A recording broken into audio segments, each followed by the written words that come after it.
Okay, मेरी screen visible है।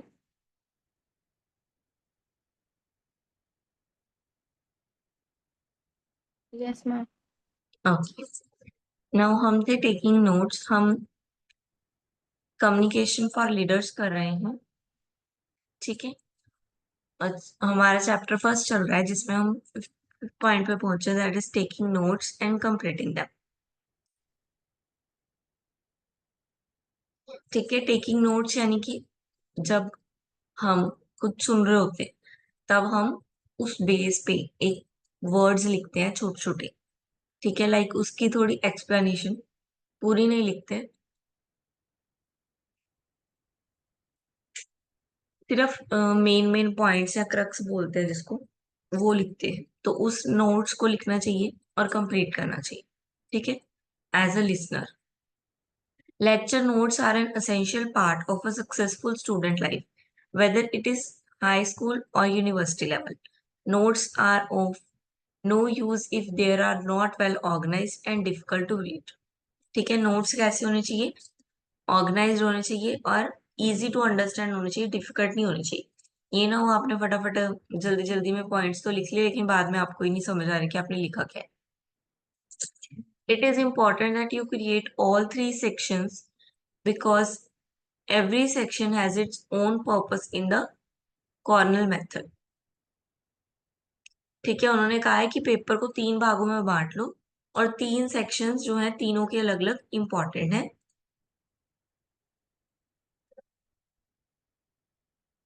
First section क्या है? Record. During the lecture record your note in, नहीं, divide your paper into three sessions. You are ready to take notes. While taking notes, you need to remember the hour of their note making. ठीक है, जब आप note बना रहे हो तो आपको आर याद रखना है। R means recording. During the lecture record your notes in a note taking session. You should not try to write down every single words of the lecture but try to capture the main point. At this time, grammar, punctuation, spelling are not relevant as long as notes are readable. ठीक है, वो कह रहे हैं जब आप lecture सुन रहे होते हो, जब किसी को लिसन कर रहे होते हो, तो नोट रेडी करना जरूरी है अपनी नॉलेज के लिए। बट जब आप नोट रेडी करो तब ग्रामर पंचुएशन ये मैटर नहीं करती है। ठीक है, क्योंकि वो आप अपने लिए कर रहे हो। तो आपको वो चीजें लिखनी है जो आप कॉमनली अंडरस्टैंड कर सको। ठीक है, जो आपको समझ आ जाए वैसे आपने उसको लिखना है। ठीक है, एंड की जगह हम ये लगा देते हैं, परसेंट की जगह ये लगा देते हैं, जस्ट बिकॉज फॉर हम समझ पाए। बिफोर को ऐसे लिख देते हैं, गवर्नमेंट को ऐसे लिख देते हैं। ठीक है, एज पॉसिबल को ऐसे लिख देते हैं, यूर को ऐसे लिख देते हैं, just because of note purpose कि हमें समझ आ रहा है। ठीक है, ये होगा रिकॉर्डिंग का तरीका। Then reduce. रिड्यूस यानी कि पूरे लेक्चर को छोटा कर लेना उनके कीवर्ड्स में। ठीक है, मेन मेन कीवर्ड जो है उसके लेक्चर के, जो जो मेन वो बातें बता रहे हैं, उसको हमने मेन मेन लिख लिया, पूरे लेक्चर को रिड्यूस कर लिया। ठीक है, सारी इंफॉर्मेशन को कम करके लिख लेना।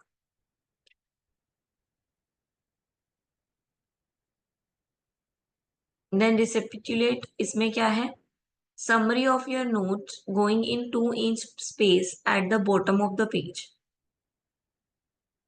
ठीक है, अपने नोट के सबसे नीचे वाले भाग में, लास्ट बॉटम में 2 इंच तक जगह छोड़ देनी।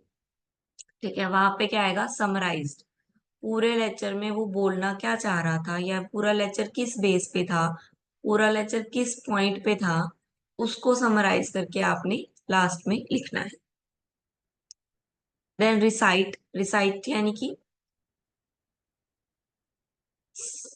saying it out loud. You help to reinforce the learning process. Ideally, you can cover up the note taking session and use the cue session to jog your memory when reciting. Recite वैसे तो जो लिखा है या जो मतलब लिखा है उसको लर्न करना होता है। ठीक है, जो इंफॉर्मेशन आपने इकट्ठी की है उसी को याद करना।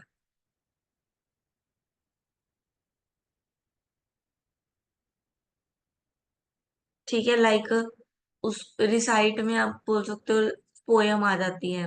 ठीक है, कोई कोट जो उस पूरी स्पीच में उसने बोला, ठीक है, जो लर्निंग जो हम याद नहीं कर सकते लेकिन हमें अच्छा लगा तो हम कोट लिख लेते हैं। ठीक है, या कोई प्रेयर हो गई। ठीक है, ये जो तुमको अच्छा लगा उसमें से वो तुमने लिखा। रिफ्लेक्ट, रिफ्लेक्ट यानी कि think about your note and the information that you have learn. उस इंफॉर्मेशन के बारे में सोचना जो तुमने इकट्ठी की। ठीक है, उसका रिफ्लेक्शन भी तो होगा आपकी लाइफ में। मान लो हम कहीं जाते हैं, हम लेक्चर सुनते हैं। ठीक है, लेक्चर में उन्होंने कोई इंपॉर्टेंट बात बताई होती है। ठीक है, लाइक उन्होंने मान लो एम्बुलेंस का नंबर बताया। ठीक है, मान लो एम्बुलेंस का क्या होता है वैसे, एनीबडी नोज? इमरजेंसी नंबर कौन सा है?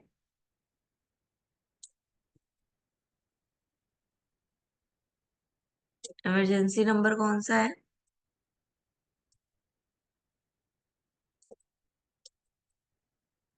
Anybody knows? नंबर नहीं पता? 108, 102, 102, 108। 108। ठीक है, वेरी गुड। ठीक है, तो अगर मान लो किसी ने ये बताया अपने उसमें, ठीक है, और उसको हम घर आए और हमको हमने देखा सामने या किसी की जरूरत पड़ गई, रास्ते में उस नंबर की जरूरत पड़ गई, तो हमने वो नंबर फटाफट यूज कर लिया। इसका मतलब क्या है? रिफ्लेक्ट। वो इन्फॉर्मेशन हम पे रिफ्लेक्ट हुई, जो हमने लर्न किया उसको हमने अप्लाई किया, उसको बोलेंगे रिफ्लेक्ट। ठीक है, रिव्यू, रिव्यू यानी कि हम अपने नोट्स को पढ़ेंगे, ठीक है, और इन्फॉर्मेशन को याद करेंगे ताकि वो हमें ना भूले। ठीक है, और रिव्यू करते रहेंगे अपने नोट्स को अगेन एंड अगेन ताकि जो लिखा है वो हम ना भूलें और एग्जाम में हमारी हेल्प हो जाए और हमें रिफ्लेक्ट भी करे।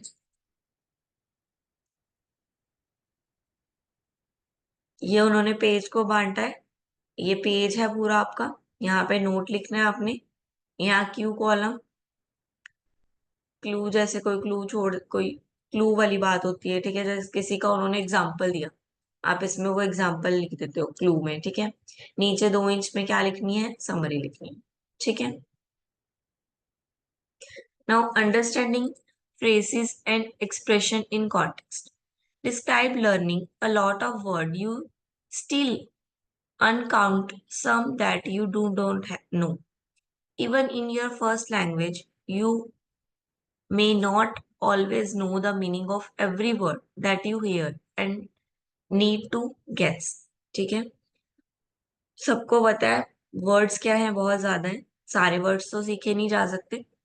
कुछ वर्ड्स, चाहे हम अपनी लैंग्वेज की ही बात करें, हिंदी की बात करें, पंजाबी की बात करें, तो हमें अपनी ही लैंग्वेज के कुछ वर्ड जो है वो प्रॉपरली नहीं पता है या हमने नहीं सुने होते, है ना, और हम उसका गैस लगाते हैं कि इसका मीनिंग शायद ये हो सकता।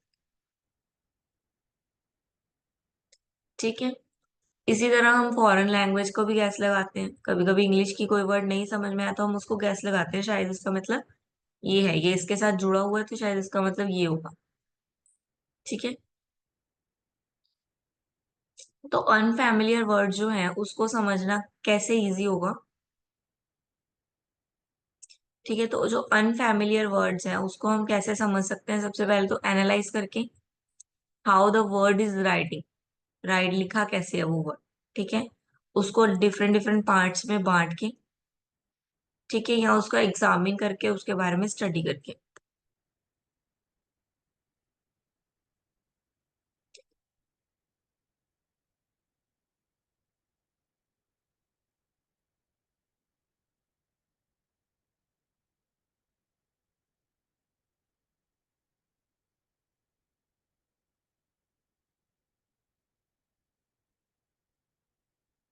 एग्जाम्पल दिया हुआ है, I about an old radio made up of backlight. तो जो पुअर लिसनिंग है तो ब्रैकलाइट उनको क्या लगेगा? वो बोलेंगे आई डोंट नो, हमें नहीं पता, पैनिक करेंगे, स्टॉप लिसनिंग कर देंगे क्योंकि उन्होंने वर्ड ही पहली बार सुना है। ठीक है, और जो एक्टिव लिसनिंग होंगे वो क्या करेंगे, जज करेंगे क्विक, कि ये वर्ड जो है सुनेंगे उसको क्विक जज करेंगे, गैस लगाएंगे कि बैकलाइट क्या है, एक मटेरियल हो सकता है जिससे कि ये बना हुआ है ना। समझ में आई बात। जो पुअर लिसनर होंगे वो तो पहला वर्ड सुन के ही कहेंगे नहीं ये हमारे समझ में नहीं आ रहा, हमारे मतलब की नहीं है। कभी कभी हमारे क्लास में टीचर भी आते होते थे, तो स्टार्टिंग स्टार्टिंग में जब वो पढ़ाते थे हमें लगता नहीं समझ नहीं आ रहा मैम का, समझ नहीं आ रहा मैम का, ये मैम नहीं हमें पढ़ा सकती, है ना। ऐसा होता था ना। फिर जब हम उनसे पढ़ते रहते थे फिर हमें समझ आने लगता था। क्यों? क्योंकि हम पहले ही उनको जज कर लेते थे, न्यू टीचर को हम पहले ही जज कर लेते थे कि नहीं समझ नहीं आ रहा इनका, समझ नहीं आ रहा इनका। होता है तुम्हारे साथ, हुआ है कभी ऐसा? हमारी क्लास के साथ तो बहुत होता था। हमारी क्लास कोई भी नई टीचर आए, नहीं समझ नहीं आ रहा, नहीं समझ नहीं आ रहा, फिर 2 दिन बाद हाँ जी समझ आ गया।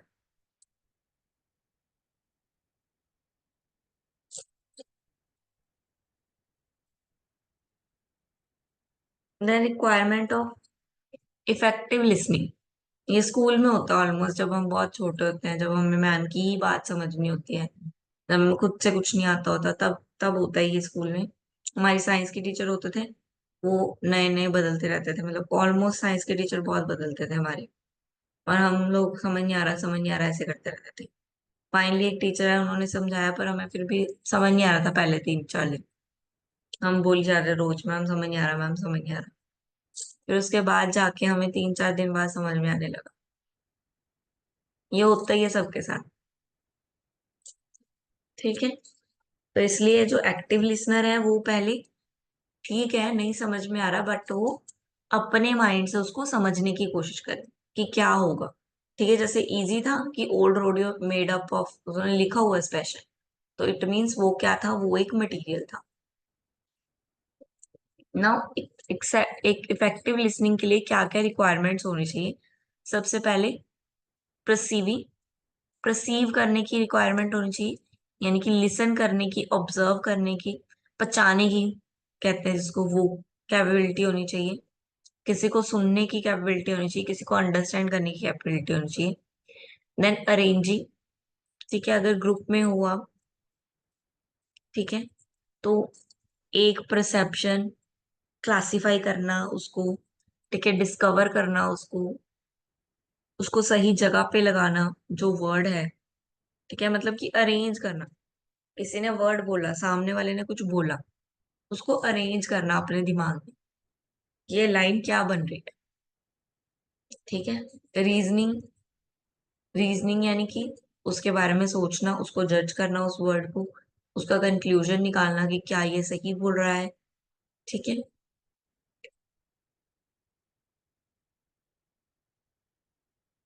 इनफेरिंग, इनफेरिंग यानी कि ability to understand, assuming, to make generalization, to understand cause effect relationship and to make prediction comes under inquiring।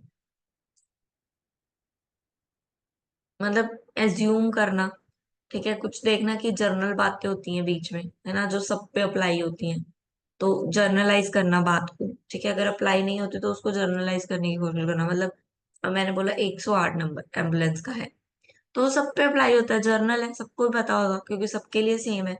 ठीक है, ऐसे करके। इंक्वायरिंग, इंक्वायरिंग यानी कि उस अगर वो कुछ बोल रहा है, ठीक है, उसने कुछ बोल दिया कि कल राम स्कूल नहीं आया, उसने ये बोल दिया, मान लो, ठीक है, तो इंक्वायरी करना क्या सच में नहीं आया, क्या इज इट ट्रू।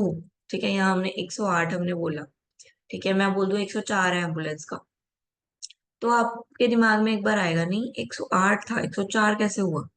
तो आप सर्च करोगे, है ना, ढूंढोगे, इंक्वायरी करोगे क्या सही बोल रहे हैं मैम, है ना, तो उसको बोलेंगे इंक्वायरी। ठीक है। Then trait of good listening.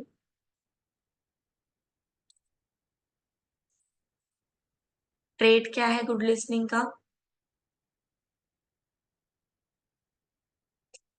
Trait good listener का क्या ट्रेट होंगे, मतलब क्या उसकी हैबिट्स होगी, क्या उसमें होगी, वो जज करेगा चीजों को, ठीक है, कोई स्किप करने की कोशिश नहीं करेगा, एरर ढूंढेगा, अपॉर्चुनिटी ग्रैब करेगा, ठीक है, किसी को भी एकदम से जज नहीं कर लेगा, पर्सन को उसको समझेगा, ठीक है, अंडरस्टैंडिंग अच्छी होगी उसकी। नोट्स, फ्यूअर नोट्स बनाएगा जो हमने ऊपर देखा, एक्टिव होएगा। ठीक है, डिस्ट्रैक्शन से अवॉइड करेगा, डिस्ट्रैक्शन को, बैड हैबिट को डिस्ट्रैक्ट करेगा। हैवी मटेरियल निकालेगा, जो भी लिसनिंग से है हैवी मटेरियल निकालेगा ताकि अपने माइंड की एक्सरसाइज कर सके। ठीक है, ऐसा नहीं है उसने बोला ठीक है ठीक है ठीक है करके निकल गए, नहीं, उसमें से कुछ वर्ड्स निकाले कि उसने ये वर्ड्स बोले थे। अगर आपको उसका मतलब नहीं पता तो आप उसको ढूंढोगे, इट मीन्स आप अपने माइंड की एक्सरसाइज कर रहे हो। Now how you improving your journal listening? Through the help of radio. ठीक है, रेडियो पे सुन के अपनी लिसनिंग अच्छी कर ले सकते हो। टेलीविजन पे इंग्लिश इंग्लिश लैंग्वेज का टेलीविजन लगा के, ठीक है, तो सुन के आप अपनी वो कैब अच्छी कर सकते हो। डीवीडी वीडियोस, इनके थ्रू आप अपनी लिसनिंग अच्छी कर सकते हो। हाँ जी, क्लियर है चैप्टर लिसनिंग का? Yes, ma'am.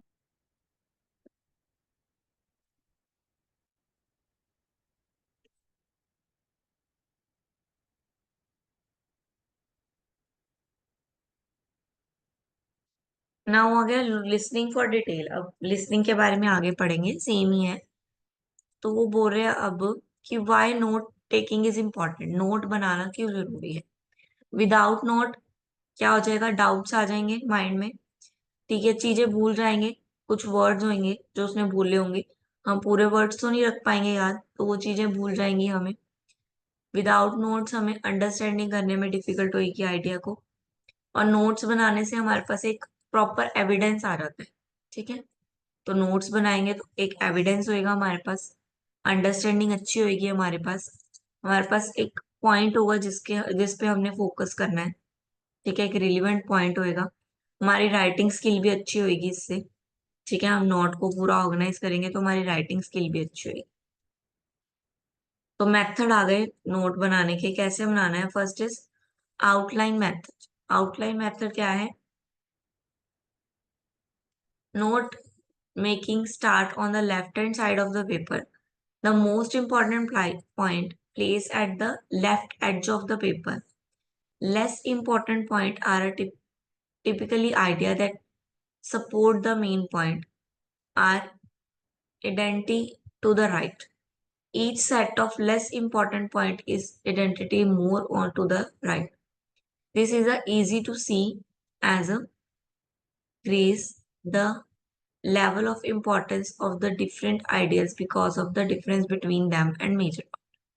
ठीक है, दो कोने हो गए राइट और लेफ्ट। आउटलाइन करनी है, यानी कि आउट दोनों के साइडों साइडों पे लिखना है। आउटलाइन का मतलब है साइडों साइडों पे लिखना है।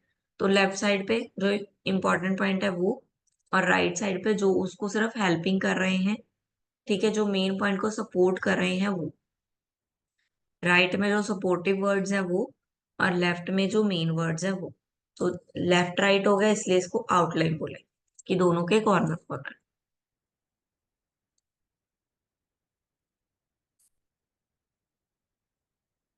ठीक है, ये देखो लेफ्ट से स्टार्ट किया मेन टॉपिक, मेन पॉइंट यहाँ पे, सब टॉपिक भी यहाँ पे, फिर उसके डिटेल है तो राइट में।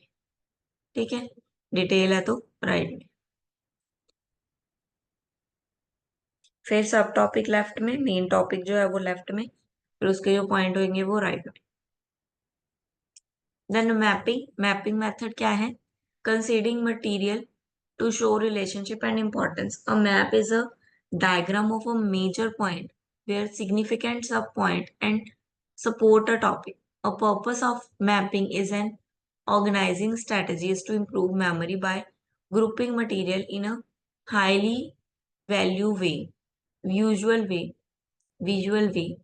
The map provide a quick reference of for overviewing a lecture as a textbook chapter. Draw a circle or a box in the middle of the page.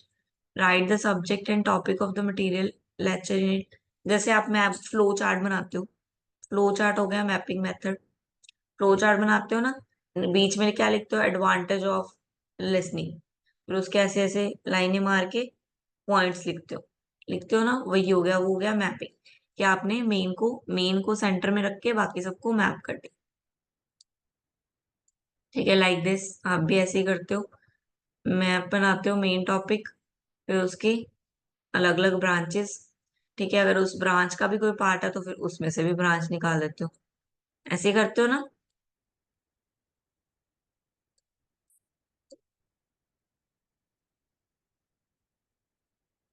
So when would I use mind mapping? कहाँ पे use करना है? जब आपको जल्दी लिखना हो, effective लिखना हो और बेटर रिजल्ट चाहिए हो। ठीक है, माइंड मैपिंग वही जो हमने ऊपर मैपिंग देखी वो, उसको माइंड मैपिंग बोल। Now writing meeting notes. At some point you senior may ask you to make minute at a meeting। ठीक है, मिनट्स बनाने पड़ते हैं at a meeting. This task is not reserve for secretary only। Many any person who attend a meeting can ask to do this। ठीक है, since the minute will serve to an official record of what took place during the meeting, you must be very accurate and organized while taking minutes in a meeting। The writer should be very attentive and excellent listener। ठीक है, writing notes होते हैं, meeting में minutes बनती है एक। ठीक है, हमने पढ़ा था ना पीछे, मिनट्स मिनट्स रेडी की जाती है जो कि एक ऑफिशियल डॉक्यूमेंट है जो उसके साथ लगाया जाता है। ठीक है, तो इस मीटिंग में इस रिकॉर्ड को जब कोई भी लिख सकता है। ठीक है, जो मीटिंग वाले हैं वो उनको बोल सकते हैं कभी भी, और उसको कोई भी लिख सकता है। ठीक है, तो उसको लिखने के लिए जो पर्सन होगा वो बहुत ही अटेंडिव और एक्सीलेंट होना चाहिए, एक्सीलेंट लिसनर होना चाहिए। ठीक है, one of take minute should keep the following point in mind before the meeting you should. ठीक है, मिनट्स बनाने के लिए क्या क्या उसको माइंड में रखना होगा कि क्या डिसीजन लेना है। ठीक है, पेन पेपर होना चाहिए उसके पास, लैपटॉप कंप्यूटर, ताकि वो रिकॉर्ड भी कर सके। मान लो वो कुछ रह जाए तो वो बाद में वहां से देख के लिख सके, और पेन पेपर तो उसको चाहिए ही चाहिए क्योंकि उसको मिनट प्रिपेयर करना है।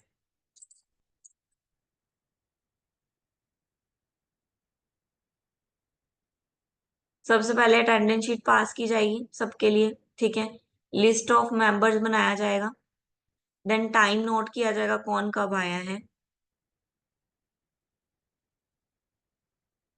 Note try to write down every single comment made by the speaker, put down the main idea. ठीक है, आपको सब कुछ नहीं लिखना है, ये नहीं है स्पीकर ने जो जो बोला फालतू बोल दिया, कुछ कुछ हंसी की बात बोली सब लिखना, no.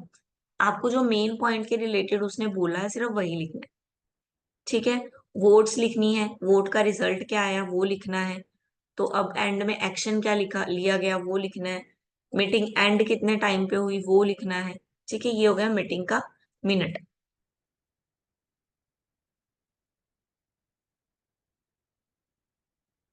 Taking notes make you more productive. More जब आप नोट्स बनाते हो तो वो आपको कैसे प्रोडक्टिव बनाता है?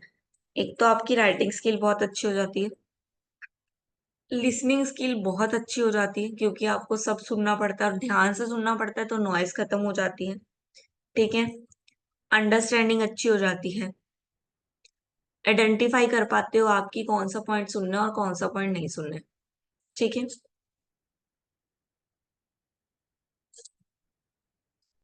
स्टेप्स क्या है नोट मेकिंग के, इफेक्टिव नोट मेकिंग? सबसे पहले तो पर्पस लिख लो नोट बनाने नोट का, कि पर्पस क्या है आज की मीटिंग का। ठीक है, देन पूरा आर्टिकल रीड करो केयरफुली, अच्छे से पढ़ो, फुल कंसंट्रेशन से रीड करो। ठीक है, अगर ना समझ आए तो 2 बार पढ़ो। ठीक है, पूरा उसको आर्टिकल को अच्छे से अंडरस्टैंड कर लो। देन उसमें से अगर कोई मेन वर्ड्स हैं, आइडेंटिफाई करो मेन पॉइंट्स को, मेन वर्ड्स को, आइडिया को समराइज करो, फिर उसको अपने टेक्स्ट में अपनी लैंग्वेज में लिखो। हम पंजाबी में सार करते होते थे, पता है? पंजाबी में सार किया होगा सबने, पूरे लेसन की समरी लिखनी होती थी पेपर में, किया है ना? यस, किया है ना? तो वो क्या होता था, वो यही था, पहले पूरा चैप्टर पढ़ लो अच्छे से, सारा चैप्टर रीड कर लो अच्छे से, फिर देन उसकी समरी लिखो, उसके बारे में 3 पेजों में लिख दो।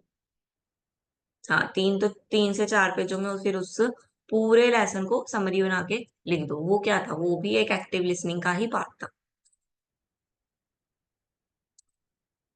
देन सीक्वेंशियल मतलब एक लाइनर नोट बनाओ, तरीके से नोट बनाओ कि पहले कीवर्ड लिखनी है, फिर हेडलाइन, फिर सब हेडलाइन लिखनी है, हेडिंग लिखनी है। ठीक है, फिर जिसपे मेन कॉन्सेंट्रेट किया है वो वर्ड, जो हाईलाइट हुए हैं वर्ड वो वर्ड। ठीक है, फिर कोई डायग्राम चार्ट है तो वो बनाएंगे। देन सुटेबल लेआउट यानी कि फिर उसको एंड में समरी दे देंगे। ठीक है, ये हो गया हेडलाइन, सब हेडलाइन। ठीक है, फिर उसके पॉइंट्स आ गए, फिर एंड में कीवर्ड्स कि इसका मतलब क्या है, इसका मतलब क्या है।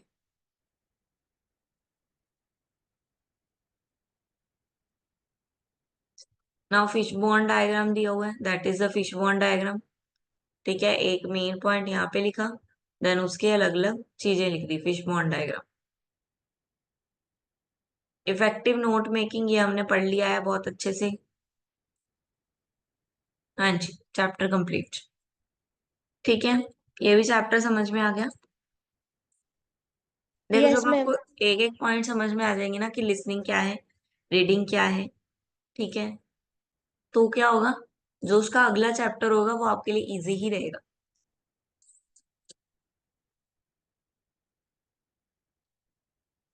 ठीक है, नाउ कल चैप्टर थर्ड स्टार्ट करेंगे, टेंस क्लॉजेस का।